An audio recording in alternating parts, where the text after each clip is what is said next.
Hello guys, आप सब लोगों का स्वागत है श्री रामा इस विषय चैनल पर। मेरा नाम मीना गोस्वामी। आप सब कैसे हैं? मैं आशा करती हूँ आप सब बहुत अच्छे होंगे।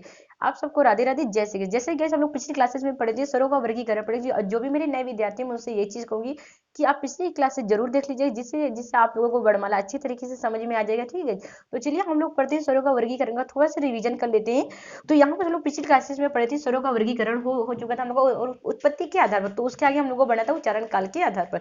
तो गाइस थोड़ा सा मैं जो भी मेरे नए विद्यार्थी मैं थोड़ा रिवीजन करा दे रही हूँ। देखिए, स्वरों का वर्गीकरण की अगर बात करें, स्वरों का वर्गीकरण। अब देखिए यहाँ पास प्रकार मतलब वही स्वरों का वर्गीकरण मतलब प्रकार। ठीक है गाइस, तो यहाँ पास ये जब देखिए स्वरों का वर्गीकरण हम लोग पढ़े थे। स्वरों का जो वर्गीकरण होता है वो कई प्रकार से होते हैं। मतलब स्वरों का वर्गीकरण कई प्रकार से होते हैं। तो आप लोग यहाँ पर नोट डाउन कर सकते हो कि स्वरों का वर्गीकरण कई प्रकार से होते हैं। जैसे नंबर 1 पर हम लोग चले, उत्पत्ति के आधार पर। हम लोग पिछली क्लासेस में पढ़े थे उत्पत्ति के आधार पर। अब देखिए हम लोग ना वो डायग्राम से समझेंगे। बस आप वो जिस तरह मैं आपको डायग्राम बनाऊंगी बस आप वैसे ही मतलब बना लीजिए। अब देखिए उत्पत्ति के आधार पर, तो बहुत सारे विद्यार्थी पूछ रहे होंगे मैम उत्पत्ति के आधार पर, कहने का मतलब ये चीज है कि guys, जब मतलब ये जो स्वरों का उच्चारण मतलब ये जो आपके स्वरों थे तो उनका मतलब ये मतलब स्वरों का उत्पत्ति कहाँ से हुई है, कैसे हुई है, तो इसी के मतलब आधार पर हम लोग बात करेंगे। अब देखिए स्वरों की उत्पत्ति के आधार पर स्वर कितने प्रकार के होते हैं? 2 प्रकार के होते हैं।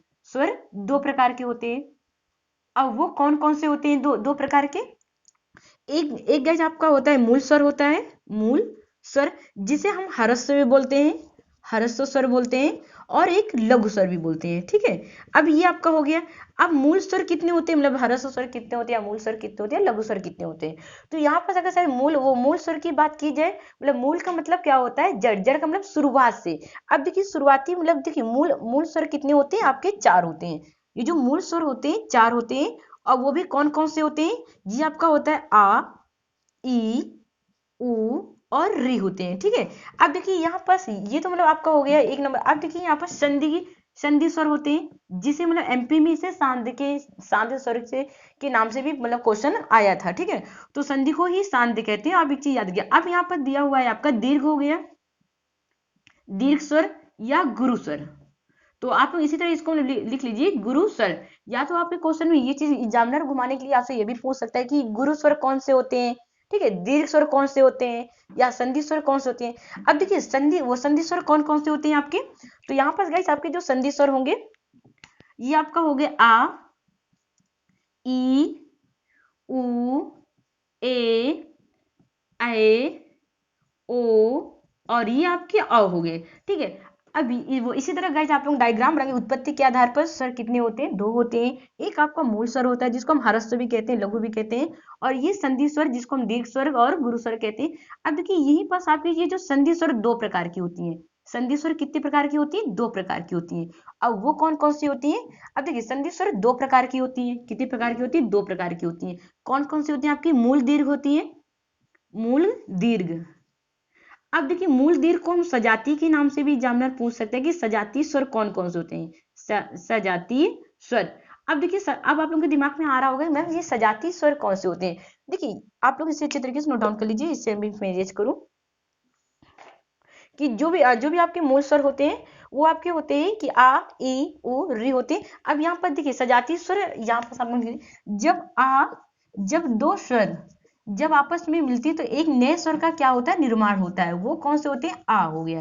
इसी तरह जब ई और ई जब 2 स्वर आपस में मिलते हैं तो एक नए स्वर का क्या होता है? निर्माण होता है। वो कौन सा स्वर होता है? बड़ी ई। इसी तरह आपका जब 2 स्वर सेम सेम मिलते हैं तो उसमें नए स्वर का क्या होता है? निर्माण होता है। अब वो स्वर कौन से होते हैं? बड़ा ऊ। अब यही आपके कौन से हो गए? मूल दीर्घ हो गए। इसी को हम क्या कहते हैं? ये आपके क्या हो गए? मूल दीर्घ हो गए गाइस। ठीक है, ये मूल दीर्घ हो गए। अब देखिए मूल ये जो आपका दिया हुआ मूल दीर्घ दिया हुआ है तो कौन कौन से होता है आपका? आ, ई और उ। ठीक है, अब यहाँ पर देखिए, अब यहाँ पर जो दिया हुआ है कि मूल दीर्घ, अब ये जो दिया एक संयुक्त स्वर होता है। ये दूसरा जो होता है वो संयुक्त स्वर होते हैं। असंयुक्त स्वर को भी क्या कहते हैं? विजाति, विजाति। अब वो कौन कौन से होते हैं आपके? ये आपका होता है ए, ऐ, ओ, और औ होते हैं। तो विजाती विजाती स्वर या संयुक्त स्वर, आप चाहे विजाती स्वर कहिए या तो विजाती या संयुक्त स्वर कहिए, तो ए ओ औ। तो गाइस इसी तरह आप लोग इसे नोट डाउन कर लीजिए, इसका मतलब डायग्राम बना लीजिए आप अच्छे से। अगर आपके एग्जाम में पूछ लिया कि सजाती स्वर कौन कौन से, तो आपके दिमाग में तुरंत आना चाहिए कि आ का जब मतलब हुआ मेल, तो उसमें मतलब नए स्वर का क्या होता है, निर्माण होता है, वो कौन सा है, आ। तो ये मतलब आपके सजाती स्वर हो गए आ ई उ, विजाती स्वर ए ओ औ, जिसको हम संयुक्त स्वर भी बोलते हैं, और मूल दीर्घ भी पूछते हैं। आइए मतलब मूल दीर्घ स्वर कौन से होते हैं, ये आपके एग्जाम में पूछा गया था। तो इसी तरह आप लोग इसे नोट डाउन कर लीजिए, डायग्राम बना लीजिए।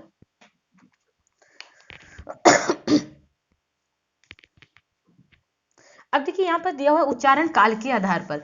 अब देखिए उच्चारण काल के आधार पर की अगर बात की, तो उच्चारण काल मतलब कि वो मतलब कि जब जब स्वरों का उच्चारण करते समय मतलब कितना समय लगता है, उसमें कितना समय लगता है। तो अब देखिए हम लोग पढ़ते हैं उच्चारण काल के आधार पर। तो यहाँ पर जो दिया हुआ उच्चारण, तो गाइस अगर से आपको ये वीडियो अच्छी लगे तो प्लीज आप इसे शेयर करिएगा, सब्सक्राइब भी करिएगा, अपने दोस्तों तक भी इसे शेयर करिए। अब देखिए यहाँ पर दिया है उच्चारण काल के आधार पर, उच्चारण काल के आधार पर। अब देखिए उच्चारण काल के आधार पर कहने का मतलब ये चीजें कि उच्चारण करने में हमें कितना समय लगता है। अब उच्चारण काल के आधार पर अगर बात करें, तो उच्चारण काल के आधार पर स्वर कितने प्रकार के होते हैं, आपके 3 प्रकार के होते हैं।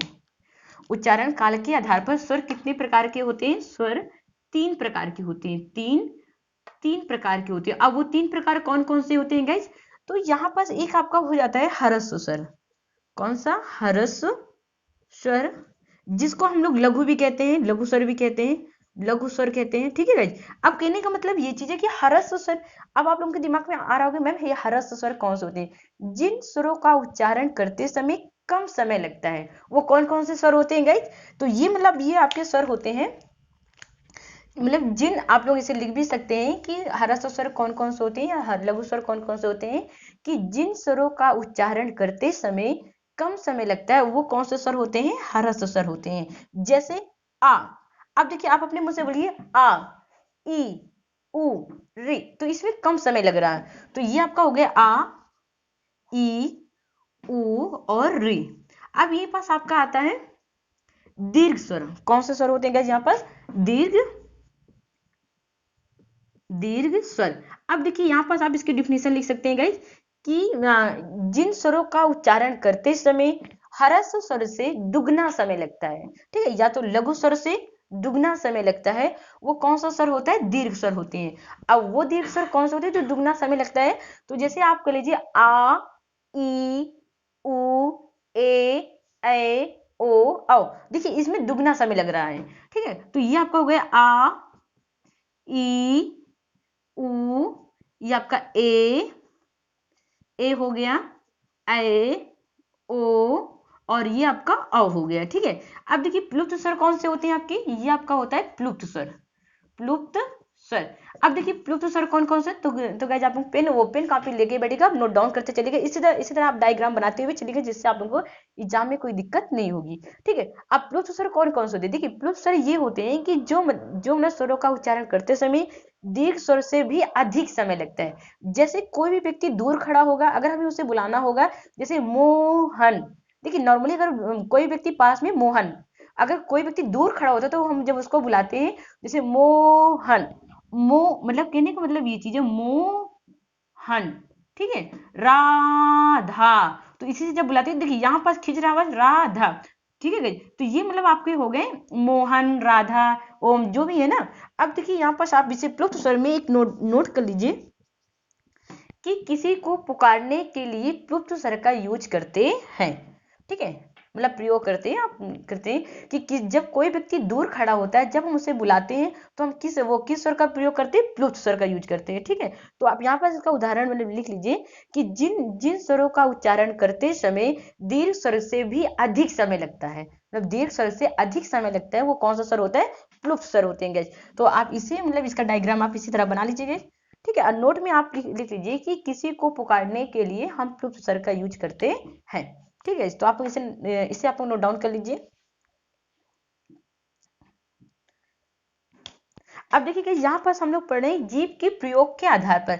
अब देखिए यहाँ पर जीव के प्रयोग के आधार पर मतलब कि जब हम किसी भी, देखिए अब यहाँ पर आप लोग इसे नोट डाउन करते चलिए और थोड़ा सा आप लोग ध्यान दीजिएगा। देखिए जीव के प्रयोग के आधार पर जब हम किसी भी स्वर का उच्चारण करते हैं और जो मतलब हमारे जीव का कौन सा भाग प्रयोग में आता है, मतलब हमारे जीव का कौन सा भाग प्रयोग में आता है।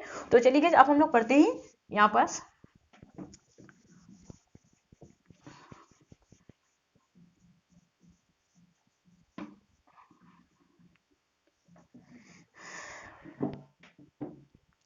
अब देखिए जीव के प्रयोग के आधार पर, अब देखिए यहाँ पर जीव के प्रयोग के आधार पर जब हम किसी भी स्वर का उच्चारण करते हैं तो हमारे जीव का कौन सा भाग प्रयोग में आता है। ठीक है, तो बहुत सारे विद्यार्थी ये भी सोचे जीव के प्रयोग, तो फिर मैं कह रही हूँ कि जब हम स्वरों का उच्चारण करते हैं तो हमारे जीव का कौन सा भाग प्रयोग में आता है। अब देखिए जीव के प्रयोग के आधार की बात कीजिए तो कितने होते हैं स्वर, 3 प्रकार के होते हैं। जीव के प्रयोग के आधार पर 3 प्रकार के होते हैं। अब वो कौन कौन से हैं? एक आपका हो जाता है अग्रस्वर। कौन सा होता है गाइस? अग्रस्वर, अग्रस्वर। दूसरा आपका हो जाता है मध्यस्वर, मध्यस्वर। चौथा आपका हो जाता है पश्चस्वर। अब देखिए अब आप लोगों के दिमाग में आ रहा होगा कि मैम ये अग्रस्वर कौन से होते हैं। देखिए अग्रस्वर की अगर बात करें, जब हम किसी भी स्वर का उच्चारण करते हैं तो हमारे जीभ का कौन सा भाग, अब देखिए हमारे जीभ का, अब यहाँ पर आप इसके डिफिनेशन में लिख सकते हैं कि जिन स्वरों का उच्चारण करते समय हमारी जीभ का पहला वाला भाग, मतलब ये आपकी जीवा है, ये आपकी क्या है? जीवा है। और ये कौन सा भाग आ रहा है? जे वाला भाग है, अग्रभाग, मतलब पहला वाला भाग आता है। तो वो कौन से स्वर होते हैं? अग्रस्वर होते हैं। अब देखिए अब ये जो आपके जो अग्रस्वर हैं वो कौन कौन से हैं? जब आपके ई, ए, ए और री। तो गाइस आप लोग इसे नोट डाउन भी करते चलिएगा। ठीक है, अब देखिए मतलब जिन स्वरों का उच्चारण करते समय हमारे जीभ का पहला वाला भाग प्रयोग में आता है वो कौन कौन से स्वर होते हैं? ई, देखिए आप बोल कर भी देखिए, ई, ए, री। तो जो जोर पड़ रहा है हमारे जीभ के अगले वाले भाग में पड़ रहा है, मतलब आगे वाले भाग में पड़ रहा है। इसी तरह का शायद हम बात करें मध्य स्वर की। अब मध्य स्वर किसे कहते हैं? कहने का मतलब ये चीज है गाइस कि जिन मतलब स्वरों का उच्चारण करते समय हमारे जीभ का मध्य वाला भाग कौन सा, ये आपकी जीवा है, ये कौन सा भाग है? मध्य वाला। जब हम बोलते जैसे आ हमने बोला आ, तो इसमें जो आपकी जीवा में किसमें जोर पड़ रहा है? ये आपके आ वाले में पड़ रहा है। ठीक है, अब पश्च स्वर किसे कहते हैं? कि जिन जिन स्वरों का उच्चारण करते समय हमारे जीभ की कौन सा भाग है? पिछला वाला भाग, ये आपकी जीवा है गाइस। ठीक है, अब ये कौन सा भाग है? पिछला वाला, मतलब हमारी जीवा की पीछे वाला भाग है। ठीक है, ये मतलब अग्रस्वर ये आगे वाला भाग है, मध्य स्वर बंद वाला भाग हो गया, ये पिछला वाला। अब ये स्वर का उच्चारण करते हैं, जैसे आपका हो गया आ हो गया, ठीक है, ये आपका ऊ हो गया, ऊ हो गया, आपका ये हो गया ओ हो गया, और ये आपका अ हो गया। ठीक है, तो ये मतलब ये आपका अग्रस्वर। अगर आपकी एग्जाम में पूछ लिया गया कि अग्रस्वर कौन सा, मतलब अग्रस्वर कौन सा है इनमें से, मतलब इनमें से अग्रस्वर कौन सा है, तो आपको पता होना चाहिए कि अग्रस्वर कौन से होते हैं। जो मतलब जिन स्वरों का जब उच्चारण करते हैं तो हमारे जीभ के अगले वाले भाग, मतलब आगे वाले पहला वाला भाग से कौन कौन से स्वर होते हैं?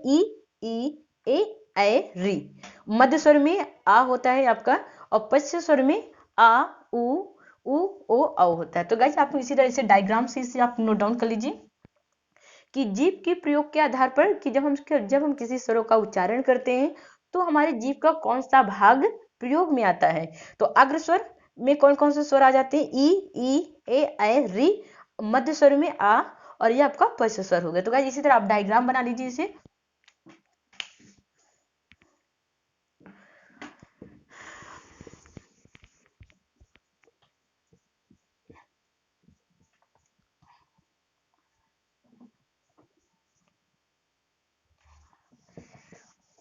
अब देखिए गाइस यहाँ पास हम लोग पढ़ते हैं होठों की स्थिति के आधार पर। अगर जैसे होठों की स्थिति के आधार की अगर बात किया जाए कि होठों की स्थिति, होठों की स्थिति के आधार पर। अब बहुत से विद्यार्थी ये सोच, मैम होठों की स्थिति के आधार पर कहने का मतलब ये चीज है कि जब हम किसी भी स्वर का उच्चारण करते समय हमारे होठों का कौन सा मतलब कि जब जैसे हम किसी भी स्वर का उच्चारण करते हैं तो जो भी हमारे होठों की मतलब या तो फैलावदार होगी या गोलाकार होगी, ठीक है। तो होठों की स्थिति की अगर आधार की बात की जाए तो ये स्वर कितने होते हैं? दो होते हैं। कितने होते हैं गाइस? दो होते हैं, ठीक है। दो प्रकार के होते हैं। एक आपका होता है आवृत्तमुखी, आवृत्तमुखी स्वर होते हैं। अब एक आपका होता है वृत्तमुखी स्वर, ठीक है। अब देखिए यहाँ पर जो अवृत्तमुखी, तो आप यही से समझ गए होंगे कि वृत्तमुखी कहने का मतलब ये चीज है जैसे हम कोई भी स्वर अगर निकालते हैं, जब हम जिन स्वरों का उच्चारण करते समय हमारी जो होठों की स्थिति है वो क्या हो जाती है? गोलाकार नहीं होती है, ठीक है। तो वो किस में आता है? आपका अवृत्तमुखी में आता है। जैसे आपने बोला आ, तो देखिए आ तो आपकी जो भी आपकी मुंह की जो स्थिति वो कैसे है आपकी होठों की? वो मतलब फैल जाती है। वो क्या होती है? फैल जाती है। जैसे आ ई ई, ठीक है। री हो गया आपका, ए और ऐ हो गया, ठीक है। तो जब जब हम क्या करते हैं, जब हम किसी स्वरों का उच्चारण करते हैं जो हमारे होठ की स्थिति होती है वो फैलावदार हो जाती है, तो वो कौन सी आती है? अवृत्तमुखी में आती है। वृत्तमुखी आप साफ साफ समझ गए होंगे कि जिन जिन स्वरों का उच्चारण करते समय हमारे होठों की स्थिति कैसे हो जाती है? गोलाकार हो जाती है। जैसे हमने बोला ओ, उ, उ, ओ और औ।